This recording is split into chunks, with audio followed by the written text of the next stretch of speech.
Ito lang po ang hapunan namin. Saging lang sa gabi. Bawal ang kanin. Ayan po yung aking magandang asawa. Pero di ko alam kung mabait.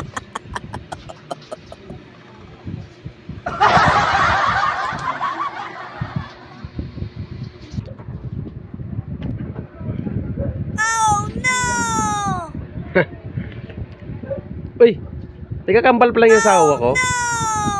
Ayun po yung kakambal niyo. Wow. Kambal niya. Pagkain niya. Wala akong pambili ng bigas. Saging na lang.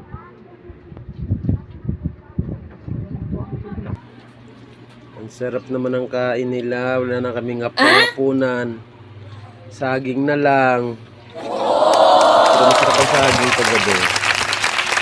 Ayan. Yan ang aming hapunan. Hindi na kami kumakain ng kanin paggabi. Ito, sarap din siya, masarap.